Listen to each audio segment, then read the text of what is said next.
धुरंधर के मूवी के मेकर्स ने ये वादा किया था कि 7 मार्च 11 बजे हम अपने मूवी का ट्रेलर ड्रॉप कर देंगे और उन्होंने बिल्कुल ऐसा ही किया।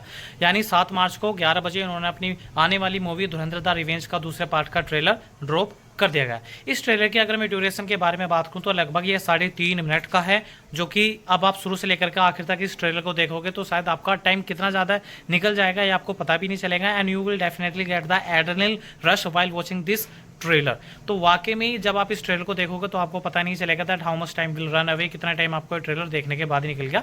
आपको शायद दोबारा से ये ट्रेलर देखोगे तो शायद आपको शुरू से ये चीज़ समझ में आएगी। ये तो मैं सिर्फ ट्रेलर के बारे में बात करूँ। अगर मैं इस मूवी के रन टाइम के बारे में बात करूँ, उसकी ड्यूरेशन के बारे में बात करूँ तो इसकी ड्यूरेशन जो बता रहे हैं टाइम्स ऑफ इंडिया की मैं रिपोर्ट में यहाँ पर लगा दूंगा, वो लगभग 3 घंटे 25 मिनट के करीब, यानी 4 घंटे की ड्यूरेशन यानी रन टाइम इस मूवी का लगा रहे हैं। यानी आप ये देख करके रखो कि जब 19 तारीख को सिनेमा थिएटर के अंदर जब ये 3 घंटे 55 मिनट यानी 4 घंटे का जब ये कंटेंट रिलीज होगा, अगर कंटेंट इतना धांसू होगा, फाड़ होगा जिस तरीके से देख करके लग रहा है, तो पब्लिक टूट के पड़ेगी। और इसकी अभी भी जो एडवांस ओपन बुकिंग हो चुकी हैं वो रिलीज से एक दिन पहले यानी पेड रिव्यू के लिए इन्होंने खोल दी है। अगर आपको देखना है तो प्लीज़ आप जल्दी से टिकट बुक कर लीजिए। अगर सबसे पहले मैं इस ट्रेलर के बारे में बात करूँ तो ये ट्रेलर लगभग जो इस ट्रेलर की शुरुआत होती है वो अश्विन धर से होती है, जो कह रहे होते हैं कि जो हिंदू की कौम होती है वो डरपोक होती है। लेकिन जिस तरह से उन्होंने ये डायलॉग बोला है वहाँ पर आदित्य धर ने इतना ज़्यादा हुक ऑलरेडी दे चुके हैं कि यार वाकई में ये बंदा क्या बोल रहा है। लेकिन जैसे जैसे ट्रेलर आगे बढ़ता है तो शायद आपको रेड ग्रेडेड में आकर के ये जितना भी ये पास्ट का जो पहले ट्रेलर अगर आपने देखा होगा, पहली मूवी देखा होगा, वहाँ पर सारा आपको एक स्मॉल रिकैप करवा देती है। उसके बाद से जब धीरे से ट्रेलर आगे बढ़ता है तो रहमान डकैत के ऊपर एक पेंसिल से निशान फेरते हैं, क्योंकि रहमान डकैत यानी अक्षय खन्ना का जो उन्होंने किरदार निभाया था वो अब नहीं रह चुका। लियारी अब उसके बिना खाली हो चुकी है। अब लियारी के उसके जाने के बाद में, अक्षय खन्ना के जाने के बाद में लियारी बहुत ही ज्यादा केओस है। हर तरफ आपको बंदूक, गोले, बम, धमाके, टूटते फूटते हुए यानी कि रॉकेट, मिसाइल सब चीज देखते हुए मिलेंगे। लेकिन उसके बैकग्राउंड में एक वॉइस ओवर चल रहा होता है एंकर का, जो ये कह रहा होता है कि अब सबसे बड़ा सवाल ये होगा कि अब लियारी का बादशाह कौन होगा। अब लियारी के बादशाह पे यहाँ पर लियारी की जो सीट है, बादशाह की जो सीट है, उस टेक ओवर करने के लिए there are just only 2 peoples between the battle will be fought. एक तो पहला हो गया अक्षय खन्ना का जो भैया है वो हो गया, उजैर बलोच हो गया, और दूसरा हो गया रणवीर सिंह। क्योंकि रणवीर सिंह अब यहाँ पर सब कुछ टेक ओवर कर लेता है और रणवीर सिंह का यहाँ पर साथ देता है यहाँ पर अक्षय खन्ना का छोटा भैया, क्योंकि उसका पता नहीं होता तो सबको एक दौर से साफ लाइन में लगाने के लिए वो रणवीर सिंह पर आंख बंद करके भरोसा करता है। तो यहाँ तो इतना सारा ये कुछ मैटर हो गया और सारा जब आप ट्रेलर देखोगे एकदम से फास्ट फॉरवर्ड के तौर पर लेकर के जाता है।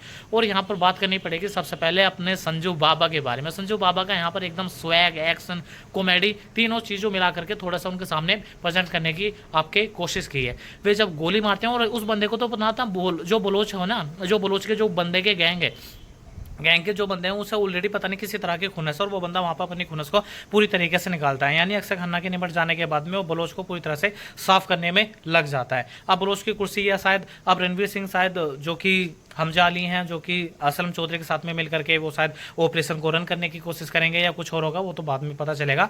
लेकिन रणवीर सिंह यहाँ पर अब पंगा लेता है 3 लोगों से। वो चाहे तो अर्जुन रामपाल हो, वो असलम चौधरी को तो हम कह नहीं सकते, वो चाहे उजैर बलोच यानी अक्षय खन्ना का भाई हो, यहाँ पर एक बंदा और आ जाता है यानी अश्वनी धर यानी अरशद पप्पू। अब इन तीनों से वो पंगा लेता है। अब जैसे ही आप अपने ट्रेलर देखा होगा तो उसके एक शॉट लेकर के आए होंगे जिसमें रणवीर सिंह के हाथ में एक हथियार है। तीनों शॉट में उसके हाथ में अलग अलग हथियार है, उन तीनों से वो अलग अलग जगह बंदे को मार के वो कब्जा करेगा। अब जैसे ही अब आप ट्रेलर को थोड़ी से आगे के लेकर के जाओगे तो यहाँ पर आपको दिखाई देंगे अर्जुन रामपाल। जब वो बंदा हंसता है तो उसके मुंह के अंदर उस बंदे ने अपने सोने के दांत लगाए, उसका बस चले तो सारे के सारे अपने 32 के 32 दांत ही सोने के लगवा ले। और वो बंदा कहता है कि जिस तरह से हमने पहले हिंदुस्तान के काफिर का सर पेश किया था उसी तरह से बिल्कुल अभी भी करने वाले हैं। यानी उसका कहीं ना कहीं पता चल जाता है कि इन सब के पीछे जो हाथ होता है वो हमजा अली का होता है, तो वो भी हमजा अली के पीछे अर्जुन रामपाल हाथ धो करके पड़ जाता है। तो इन दोनों का बैटल ऑफ तो फेस ऑफ तो देखने के लिए वो डेफिनेटली मिलेगा।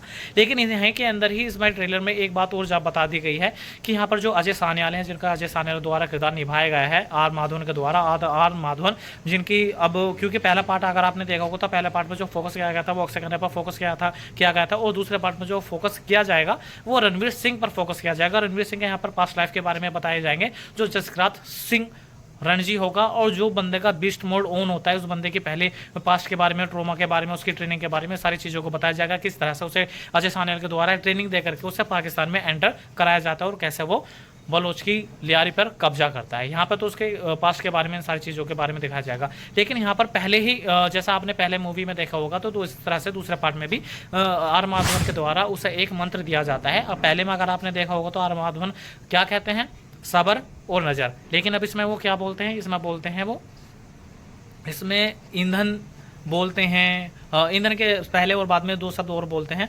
काफ़ी अच्छा खासा है। लेकिन अगर आप इस ट्रेलर को देखोगे तो आपको पता चलेगा कि अजय सान्याल ने, आर माधवन ने उसके पीछे भी बैक बॉगिंग को लेकर के काफ़ी तगड़ा हिसाब किताब करके रख रखा है। उस थोड़ा सा आगे अगर आप जाओगे तो एट द एंड में यहाँ पर यानी आप ये कह सकते हैं कि आदित्य धर ने काफ़ी बहुत अच्छे तरीके से जानते हैं कि क्या रखना है, कब छुपाना है और कब पेश करना है। तो एट द एंड में उन्होंने एक कॉमेडी का सीन रखा है, यानी राकेश बेदी का सीन रखा है उन्होंने संजय दत्त के साथ में। जब वो आ रहे होते हैं वो बोल रहे होते हैं कि आपकी बत्तख बहुत खूबसूरत है और बत्तख साथ वेरी ब्यूटीफुल। तो यहाँ पर लेकर के थोड़ा सा वो कॉमेडी डालने की कोशिश करते हैं। तो कुल मिलाकर के मस्ट ट्रेलर को देखने के बाद में भाई वाकई में एड्रेनलिन रश आ गया, बहुत ही बेस्ट लगा, अच्छा लगा। जो कोई भी देखेगा तो मुझे मैसमराइज्ड हो जाएगा और काफ़ी अच्छे बेहतरीन तरीके से। लेकिन जिस तरीके से ट्रेलर देख करके लग रहा है तो कंटेंट तो और भी शानदार होने वाला है, बेहतर हुआ। टॉक्सिक वालों ने तो ये जो उन्होंने अपनी मूवी पोस्टपोन कर दी, ये तो उन्होंने अपने फ़ायदे के लिए किया, अपने बेटर ही किया है।